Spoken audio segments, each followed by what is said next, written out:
नमस्कार, SBT news में आपका स्वागत है। पेश है 8 जनवरी सोमवार सुबह 6:15 बजे राजस्थान की बड़ी खबरें।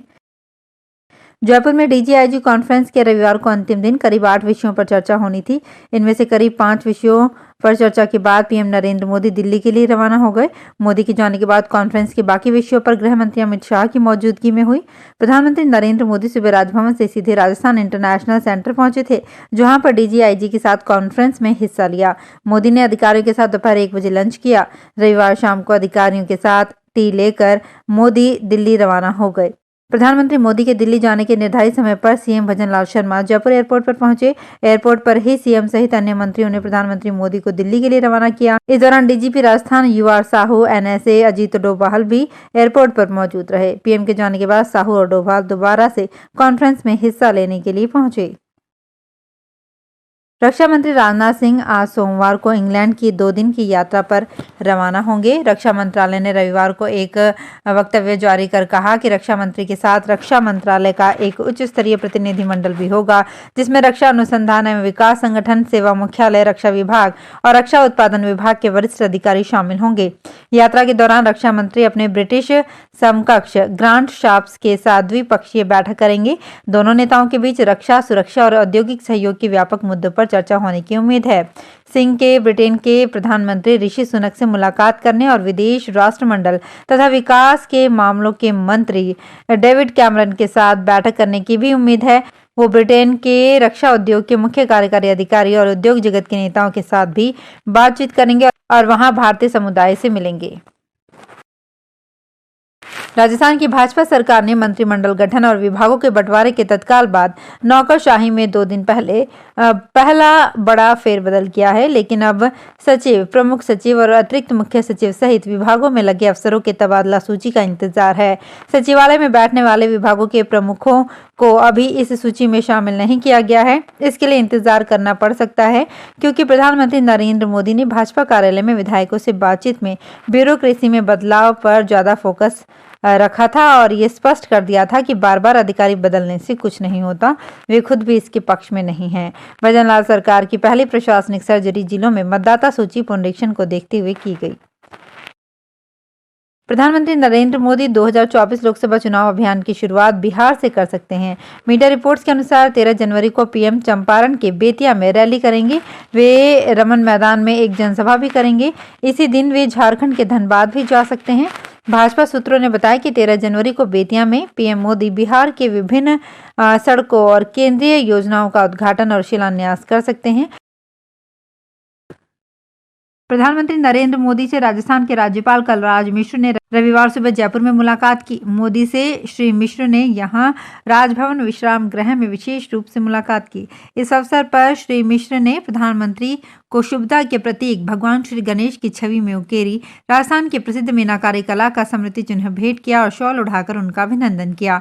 इस दौरान मिश्र ने मोदी से प्रदेश के विकास से जुड़े विभिन्न मुद्दों और संवैधानिक जागरूकता के लिए किए जा रहे कार्य पर चर्चा की। राजस्थान में भ्रष्टाचार निरोधक ब्यूरो ने रविवार को टोंक जिले में सरपंच एवं उसके दलाल को 1,80,000 रुपए की रिश्वत लेते हुए रंगे हाथों गिरफ्तार किया। एसीबी के अतिरिक्त महानिदेशक हेमंत प्रियदर्शी ने बताया कि परिवादी ने एसीबी की टोंक इकाई को शिकायत की कि उसकी फर्म मैसर्स बालाजी ट्रेडर्स द्वारा मालपुरा पंचायत समिति की ग्राम पंचायत सीतारामपुरा में वर्ष 2022-23 में मटेरियल सप्लाई के कार्यों के लंबित बिलों एवं टीडीएस जीएसटी के रिफंड बिलों को पास करने और पूर्व में पास किए गए बिलों की कमीशन के रूप में सरपंच प्रदीप शर्मा 2 लाख रुपए की रिश्वत की मांग कर रहे हैं।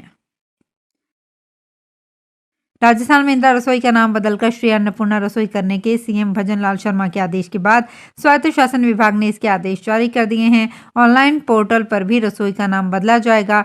शनिवार रात को यह आदेश जारी हुए। आदेशों में सरकार ने प्रति व्यक्ति डाइट भी बढ़ाई है। पहले जहां 450 ग्राम भोजन दिया जा रहा था, उसे बढ़ाकर 600 ग्राम किया गया है। अब 300 ग्राम चपाती, 100 ग्राम दाल, 100 ग्राम चावल, मिलेट्स खिचड़ी के साथ ही अचार परोसा जाएगा। डाइट बढ़ाने से रसोई संचालकों पर दबाव नहीं पड़े, इसे देखते हुए अनुदान राशि को भी 17 रुपए से बढ़ाकर 22 रुपए किया गया है। भोजन की राशि पूर्व की तरह ही 8 रुपए रहेगा। सीएम के निर्देश पर भोजन की गुणवत्ता को लेकर भी निगरानी तंत्र बढ़ाया जाएगा। अयोध्या में 22 जनवरी को राम मंदिर के प्राण प्रतिष्ठा समारोह में 108 फीट लंबी और 3.5 फीट चौड़ी अगरबत्ती जलाई जाएगी। ये अगरबत्ती गुजरात में बनाई गई है। इस अगरबत्ती को लेकर अयोध्या जा रहा रथ रविवार को जयपुर पहुंचा। जयपुर के 52 फीट हनुमान मंदिर के पास इस रथ को रोका गया, जहां स्थानीय लोगों ने रथ का भव्य स्वागत किया। लोगों ने रथ पर पुष्प बरसाए और जय सिया राम के जयकारों के साथ रथ में भगवान के दर्शन किए। इस रथ के चारों तरफ श्री राम से जुड़े प्रसंगों की झांकियां सजी है। गुजरात के वडोदरा के विहिप कार्यकर्ता विहा भाई करशन भाई भरवाड़ा ने इस अगरबत्ती को बनाने का काम मई में ही शुरू कर दिया था। इसको बनाने में करीब 8 महीने लगे। ये अगरबत्ती राम मंदिर में 45 दिन तक जलेगी। 15 से 20 किलोमीटर तक के एरिया में इसकी खुशबू रहेगी। विष्णु भगवान के 10वें अवतार माने गए कल्कि का मंदिर जयपुर में हवा महल के पास है। कल्कि अवतार जो अब तक प्रकट नहीं हुआ है। मंदिर में एक घोड़े की भी मूर्ति है। इस घोड़े के पैर में एक दरार है। मान्यता है कि ये दरार नहीं घाव है। जिस दिन घाव भर जाएगा उस दिन कल्कि प्रकट होंगे। ये घोड़ा कल्कि अवतार का ही है। कल्कि को कलयुग के अंत का अवतार भी माना जाता है। अयोध्या में 22 जनवरी को रामलला की प्राण प्रतिष्ठा होनी है। फिर 23 जनवरी को सभी भक्त दर्शन कर सकेंगे। कोई भक्त बिना दर्शन किए वापस न लौटे, इस पर ट्रस्ट विचार कर रहा है। भीड़ होने पर रामलला का दरबार 15 से 18 घंटे तक खुला रह सकता है। उधर प्राण प्रतिष्ठा से पहले रविवार राम मंदिर निर्माण समिति की बैठक है। इसके पहले निर्माण समिति के अध्यक्ष नृपेंद्र मिश्रा ने राम मंदिर परिसर और जन्मभूमि पथ पर चल रहे निर्माण कार्य को देखा। आमिर खान की बेटी आयरा खान इन दिनों फैमिली और फ्रेंड्स के साथ उदयपुर के ताज लेक पैलेस में हैं। यहां 6 से 10 जनवरी तक उनकी डेस्टिनेशन वेडिंग चल रही है। इस बीच सोशल मीडिया पर आयरा की मेहंदी सेरेमनी के कुछ वीडियोस वायरल हुए हैं। इनमें आमिर खान अपनी एक्स वाइफ किरण राव और छोटे बेटे आजाद के साथ डांस करते नजर आ रहे हैं। राजस्थान विधानसभा अध्यक्ष वासुदेव देवनानी ने कहा है कि सबको मिलजुल कर स्वस्थ भारत की रचना करना चाहिए। देवनानी रविवार को राष्ट्रीय आयुर्वेद संस्थान में आयोजित यज्ञ योग एवं युक्ताहार नववर्ष सम्मेलन को संबोधित कर रहे थे। उन्होंने कहा कि शरीर मन मस्तिष्क स्वस्थ रहेंगे तभी राष्ट्र की उन्नति होगी। उन्होंने लोगों को आह्वान किया कि वो राष्ट्र को स्वस्थ बनाने के लिए आवश्यक योग यज्ञ और संतुलित आहार को आचरण में लाएं। राजस्थान लोक सेवा आयोग के तत्वाधान में रविवार को सहायक आचार्य होम साइंस लाइब्रेरियन और पीटीआई परीक्षा 2023 कराई गई।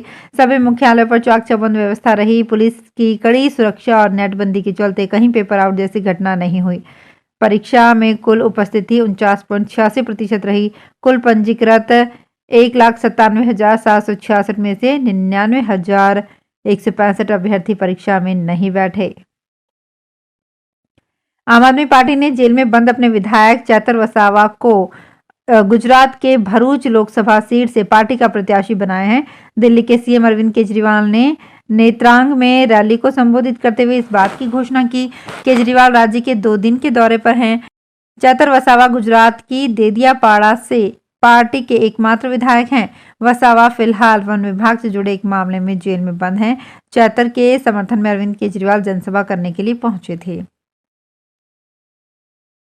राजस्थान की भजनलाल सरकार में विभागों का बंटवारा होने के अगले ही दिन शनिवार को कई मंत्री सचिवालय पहुंचे। इनमें ग्रामीण विकास मंत्री किरोड़ी लाल मीणा, शिक्षा मंत्री मदन दिलावर, चिकित्सा मंत्री गजेंद्र सिंह खिवसर, खाद्य मंत्री सुमित गोदारा, सामाजिक न्याय एवं अधिकारिता मंत्री अविनाश गहलोत और राजस्व राज्य मंत्री विजय सिंह चौधरी ने अपने अपने कक्ष में पदभार ग्रहण किया।